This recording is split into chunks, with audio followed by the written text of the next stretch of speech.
हम लोग अपने लर्निंग प्रोसेस को कंटिन्यू रखते हुए कल के सेशन के लिए अपने ट्रेड प्लान करेंगे और ये समझेंगे कि कल कैसी ओपनिंग के बाद आपको किस तरीके से अपनी पोजीशंस को प्लान करना है।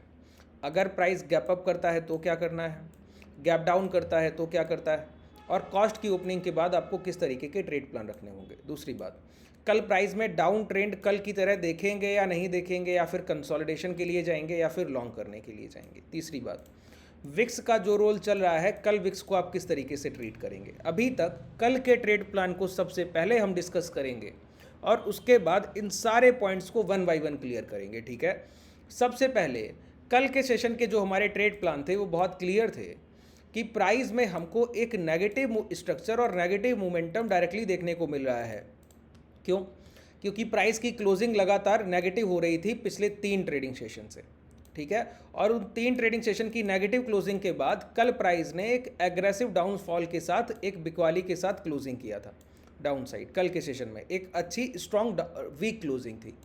अब उस वीक क्लोजिंग के बाद क्या हुआ ना सर, आज के सेशन के लिए हमारे ट्रेड प्लान बिल्कुल सिंपल थे कि अगर प्राइस 51,650 के अंदर, इस रेंज के अंदर, ये कौन सा रेंज था सर बताइए, ये जो कंसोलिडेशन के बाद हमने ब्रेकडाउन किया, इस रेंज के अंदर अगर आ गया, इस टेरिटरी में दोबारा आ गया और ये ब्लॉक ऑर्डर का रेंज है, इसके ऊपर क्लोज करने लगा तो समझ लेंगे कि अब प्राइस में डाउनवर्ड्स मोमेंटम नहीं होगा, तो शॉर्ट की अप्रोच छोड़ देंगे।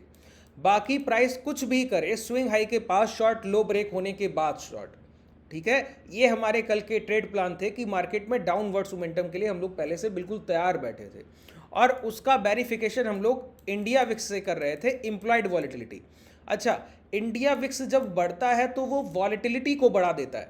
इंडिया विक्स अगर गिर रहा है तो प्राइस में वॉलेटिलिटी कम हो जाएगी, प्राइस में अप एंड डाउन कम हो जाएंगे। अब एक बात बताइए, जब बाजार को आज के जैसे 2% यानी कि 1000 पॉइंट इंट्राडे में गिरना हो तो वॉलेटिलिटी को तो बढ़ना होगा ना, तभी गिर सकता है। तो इसीलिए मैंने आपको बोला कि प्राइस में अगर बड़े डाउनसाइड मोमेंटम मिलेंगे तो स्विंग लो ब्रेक होते टाइम पर आपको इंडिया विक्स राइज करता हुआ दिखेगा। और अगर प्राइस में कोई पैनिक, डर पैदा हो रहा है तो प्राइस अगर कंसोलिडेट भी कर रहा है ना तो भी विक्स राइज करेगा। ठीक है, अब विक्स को मैं बहुत अच्छे से आपको समझाता ही हूँ सर, क्लासेस में जब आप आते हैं तो विक्स के तो बहुत सारे मैं अलग से सेशन करता हूँ आपके लिए। पहले थोड़ा सा आपको बता देता हूँ। ये देखिए, ये विक्स की आज की ओपनिंग और विक्स की ओपनिंग के बाद लगातार एग्रेसिव अपवर्ड्स डायरेक्शनल मोमेंटम, ये आज का प्राइस का ओपनिंग और ओपनिंग के बाद रिटेस्ट और रिटेस्ट के बाद डाउन साइड मोमेंटम। अब ये तो आपने देख लिया मॉर्निंग में कि विक्स राइजिंग और राइजिंग विक्स के बाद क्या हो रहा है, डाउनवर्ड्स मोमेंटम। अब क्या हुआ, प्राइस ने कंसोलिडेशन की शुरुआत की, यहाँ देखिए 11:15 से, और यहाँ भी विक्स ने भी कंसोलिडेशन की शुरुआत की 10:30 के आसपास से।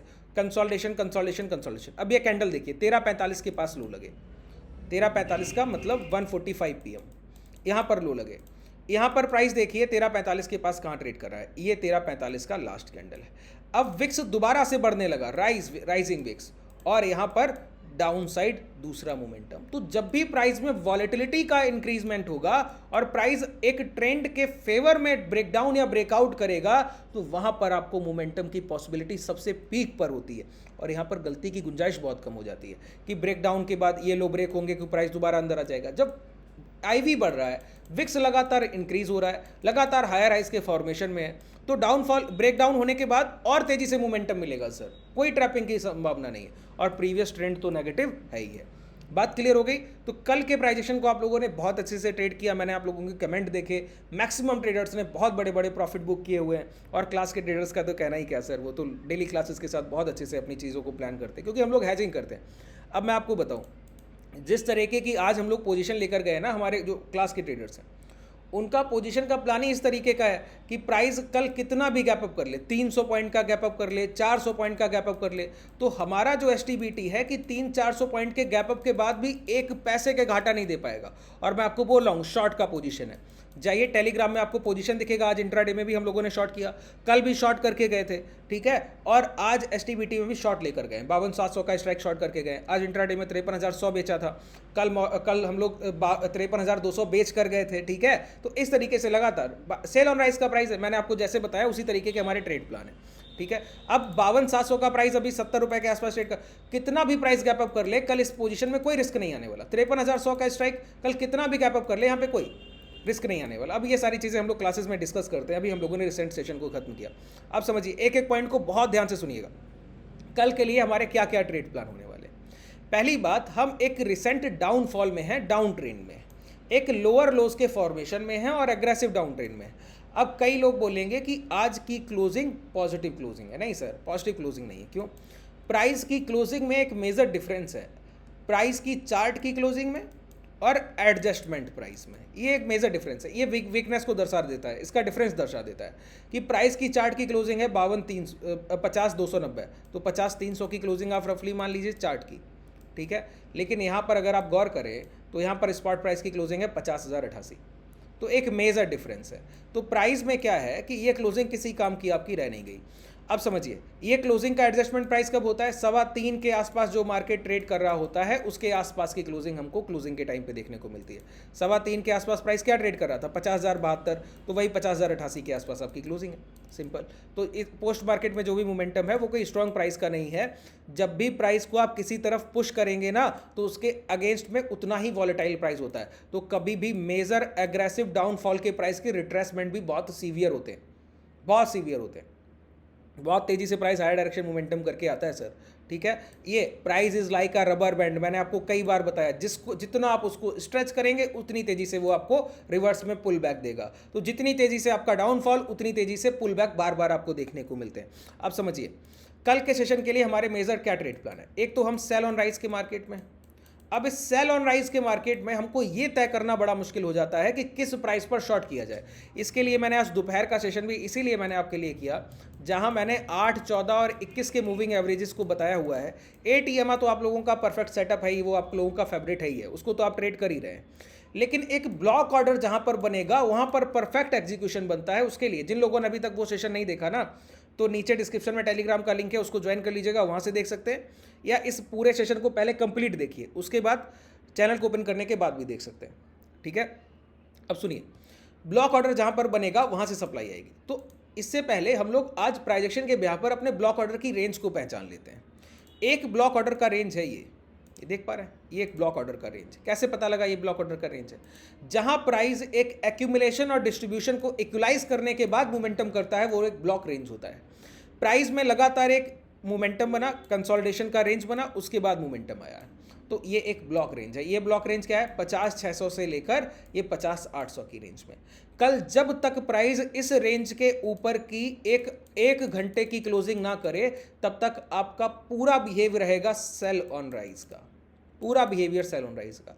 इसके ऊपर एक कैंडल क्लोज हो भी जाए और अगला कैंडल उसको आवरली कैंडल इंगल्फ करते हुए, body to body net engulf, इस कॉन्सेप्ट को अगर सीखना है तो सबसे ज्यादा कमेंट सेक्शन में कीजिए। मैं कल दोपहर का सेशन आपके लिए करूंगा अगर मौका मिला तो, ठीक है। तो बताइए, net to net body engulf करते हुए इस तरीके का कोई इंगल्फिंग हुआ तो वहां भी शॉर्ट बनेगा, क्योंकि इस ब्लॉक रेंज के ऊपर एक ब्लॉक रेंज, ये 51,000 से लेकर 51,300 की रेंज में भी, तो दो ब्लॉक ऑर्डर्स रेंज है सेलर्स की। अब बायर्स को प्राइस को हायर प्राइस पर सस्टेन कराना बहुत मुश्किल है। तो प्राइस जब भी इस तरीके के रिट्रेसमेंट करते हुए दिखे तो वो सिर्फ सप्लाई उठाने जा रहा है, लॉन्ग होने नहीं जा रहा है, ये माइंड में पहले से ट्रिगर करा कर बैठिए। लेकिन इसका मतलब ये बिल्कुल भी नहीं है कि लो ब्रेकडाउन होने के बाद मोमेंटम मिलेगा ही मिलेगा, ये बिल्कुल तय नहीं है, ठीक है। ये तभी होगा जब लाइव मार्केट में दोबारा से कल के ट्रेड प्लान का आप रिपीटेशन देखेंगे। क्या? Rising wicks, near by swing high से सप्लाई, और फिर ब्रेक डाउन के बाद राइजिंग विक्स दिखना चाहिए, और ब्रेक डाउन के बाद एक बॉडी स्ट्रक्चर की क्लोजिंग और उसका वैलिडेशन, ठीक है। इतने पॉइंट। अब हम थोड़ा बड़े टाइम फ्रेम पर चलकर थोड़ा लॉन्गर व्यू को भी एक बार देख लेते हैं, बड़े टाइम फ्रेम पर क्या चल रहा है। तो बड़े टाइम फ्रेम पर हम लोगों ने एक इस तरीके की रेंज को, जिसको हम लगातार 1 महीने से ट्रेड कर रहे थे, उसका ब्रेकडाउन किया है और एग्रेसिव डाउनफॉल के साथ किया है। इस एग्रेसिव डाउनफॉल में जो लोग लगातार कॉन्जिक्यूटिव डेली एनालिसिस देखते हैं, डेली इस सीरीज को डेली फॉलो करते हैं, उनको पता है कि अभी हम लोगों ने रिसेंट एक ब्लॉक ऑर्डर रेंज को अभी छोटे टाइम फ्रेम पे भी मार्क किया ना, छोटे टाइम फ्रेम पे एक ब्लॉक ऑर्डर रेंज को मार्क किया, वो ये रही, ठीक है। दूसरी बात, प्राइस में इसके बाद एक सेलर रेंज क्या है? एक सेलर रेंज ये है जहां पर ये इन्वर्टेड हैमर कैंडल का अपर विक का पार्ट है, ये एक सेलर रेंज, ठीक है। अब प्राइस जब तक इन सारी रेंज को ब्रेक करके क्लोज नहीं करेगा तब तक सिर्फ एक ही मोमेंटम रहेगा डाउनवर्ड्स, हमारा एक ही है, sell on rise. Price breakdown करे तब शॉर्ट करेंगे जब विक्स राइज कर रहा हो और प्राइस में पैनिक क्रिएट हो रहा हो और एग्रेसिव मोमेंटम मिल रहे हैं, बॉडी स्ट्रक्चर मिल रहा हो और लोअर विक का पार्ट ना के बराबर। लेकिन इस तरीके के स्ट्रक्चर में हाईएस्ट प्रोबेबिलिटी आपकी प्रॉफिट की तब भी आएगी कि प्राइस अगर लो ब्रेक ना भी करे कल के सेशन में या करने के बाद अंदर भी आ जाए, तो ये सारे स्विंग हाई के पास प्राइस पहुंचे तो सिर्फ शॉर्ट कीजिए, लॉन्ग करने की अपॉर्चुनिटी मत देखिए। तो नियर बाई रेजिस्टेंस शॉर्ट करना है, लो ब्रेकडाउन के बाद भी शॉर्ट करना है, तो पूरा आपका माइंडसेट क्या है, शॉर्ट करने का। हाँ, कल के सेशन में एक प्रोबेबिलिटी बन सकती है कि प्राइस इस रेंज को ट्रेड करता रह जाए, ये हो सकता है, एक दोबारा से ब्लॉकचेन बना सकता है डेली टाइम फ्रेम पर। क्यों? क्योंकि हमको डेली टाइम फ्रेम पर एक ट्रेंड का वैलिडेशन करना है। वो ट्रेंड का वैलिडेशन मैं आपको दिखा दूं क्या है। प्राइस क्या कर रहा था, बॉटम से बाइंग को शिफ्ट कर रहा था कि बायर इसके बाद जाकर स्विंग हाई ब्रेक कर दे, ट्रेंड रिवर्स हो जाए। लेकिन सेलर अपना हाई को पकड़ के बैठे थे, वो सेलर अपना हाई को शिफ्ट नहीं कर रहा था, पैरेलल हाई को बनाकर बैठा था, बस उसके ऊपर की क्लोजिंग नहीं होने दे रहा था और एक गैप बनाकर रखा था अपनी रेंज में, ब्लॉक ऑर्डर्स का बड़ा गैप था वो सर। ठीक है, तो हम लोग क्या देख रहे हैं कि अब प्राइस में जो बायर्स अपने बॉटम को शिफ्ट कर रहे थे ना, वो ब्रेकडाउन हो गया। कैसे? यहाँ पे एक पैरेलल रेंज लीजिए और इस तरीके से इस पैरेलल रेंज को ड्रॉ कीजिए। ठीक है, ये रेंज, ये एक सप्लायर का रेंज है सर। अगर आप इसको बहुत अच्छे से ड्रॉ करना चाहते हैं तो इस तरीके से भी कर सकते हैं। ये सप्लायर का रेंज, बात क्लियर हो गई। अब क्या हो रहा है, 5 मिनट के टाइम फ्रेम पर आइए। ये जो एग्रेसिव मोमेंटम हायर साइड है, अब ये देखिए, यही ब्लॉक ऑर्डर रेंज आ गई ना। प्राइस ने क्या किया, इसी रेंज के अंदर ये एक सपोर्ट एरिया था, क्योंकि लगातार बॉटम को शिफ्ट कर रहे थे बायर्स। अब बायर्स जब बॉटम को शिफ्ट कर रहे थे तो प्राइस ने इस ब्रेकडाउन को कैसे किया, कंसोलिडेशन। मैंने आपको बताया कि किसी प्राइस को अगर आप रिस्पेक्ट देंगे तो सपोर्ट को बार बार रिस्पेक्ट दिया जाता है। सपोर्ट को ब्रेक करने का सिंपल तरीका, एक बार में ब्रेक कीजिए, ब्रेकडाउन करने के बाद तुरंत शॉर्ट कीजिए। जैसे कल के सेशन में ये ब्रेकडाउन होगा ना, तो एक बार में ब्रेक होगा, अगर ऊपर से प्राइस गिर के आया, गैप डाउन किया, गैप डाउन के बाद अंदर आया, स्विंग हाई को टेस्ट करेगा, तुरंत ब्रेक करेगा और तुरंत डाउनफॉल होगा। जैसे ये प्राइस ने ये लो लगे थे, प्राइस कंसोलिडेशन, जैसे ही लो ब्रेक हुआ तुरंत शॉर्ट। और यहां पर क्या कर रहा है, नियर बाई सपोर्ट प्राइस रुक कर रह जाता है। अब प्राइस आया, ये सपोर्ट एरिया, कोई ऐसा यहां से पुल बैक नहीं ले रहा है, वहीं पर रुक कर रह जाता है। प्राइस एक्यूमुलेशन को काटते हुए डिस्ट्रीब्यूट करके रह जाता है, वो पैनिक क्रिएशन है। इसीलिए जब प्राइस यहां पर रुक रहा था तो विक्स सस्टेन कर रहा था, जैसे ही प्राइस ने यहां पर डाउनफॉल की शुरुआत की तो विक्स राइज बढ़ गया, डर बढ़ गया। पता चल रहा है कि एक्यूमुलेशन के अगेंस्ट में बहुत बड़ा डिस्ट्रीब्यूशन चल रहा है, ब्लॉकचेन बनाई जा रही है। तो कल के सेशन में ये रेंज आपके लिए बहुत आपके लिए ज़रूरी होगी कि आवरली टाइम फ्रेम में प्राइस इसको रिटेस्ट करे, या 15 मिनट या 5 मिनट के टाइम फ्रेम में या गैप अप से ही रिटेस्ट कर दे, उसके बाद आकर ब्रेकडाउन करे।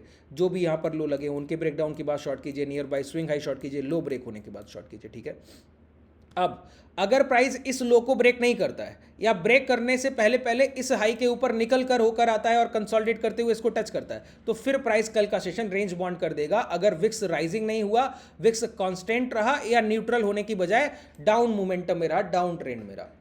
ठीक है, तो प्राइस में वीकनेस तो रहेगी लेकिन डाउनसाइड मोमेंटम नहीं हो पाएगा। नियर बाई रेजिस्टेंस से तो आपको एग्रेसिव मोमेंटम दिखेगा, लो ब्रेक होने के बाद नहीं दिखेगा। लेकिन अगर एग्रेसिव विक्स राइजिंग है और लो ब्रेकडाउन हो रहा है, एक परफेक्ट बॉडी साइज कैंडल से हो रहा है और एग्रेसिव मोमेंटम है, जैसे आज के सेशन का ये मोमेंटम एग्रेसिव, ये मोमेंटम एग्रेसिव, ये मोमेंटम एग्रेसिव, एग्रेसिव डाउनफॉल देखने को मिले, उस टाइम पर जरूर शॉर्ट कीजिएगा। तो कल दोबारा से आपको एक सेशन दोबारा से रिपीटेशन जैसा देखने को मिलेगा, एक सीवियर डाउन ट्रेंड। ठीक है, डेली टाइम फ्रेम पर आइए, कुछ चीज़ें और हम लोग देख लेते हैं। ठीक है, अब हम लोग जहां ट्रेड कर रहे हैं ना, ये इन बायर्स के ब्लॉक ऑर्डर्स है, इन बायर्स के ब्लॉक ऑर्डर्स, और इन्हीं को लगातार सेलर्स काट रहे थे अपने लास्ट स्विंग हाई को सेफ रखते हुए।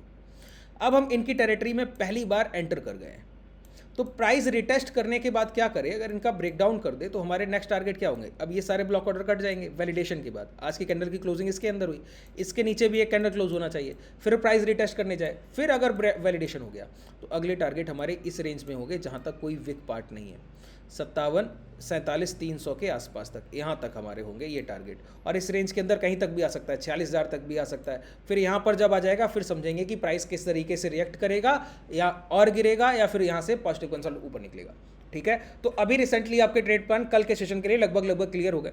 अगर कोई डाउट रह गया हो तो नीचे कमेंट सेक्शन में बताइएगा। अगर आप और कुछ टॉपिक्स को डिस्कवर करना चाह रहे हो और अच्छे से एलेबोरेट चाहते हो तो डिस्क्रिप्शन में उन टॉपिक्स के नेम लिखकर जरूर मेंशन कीजिए।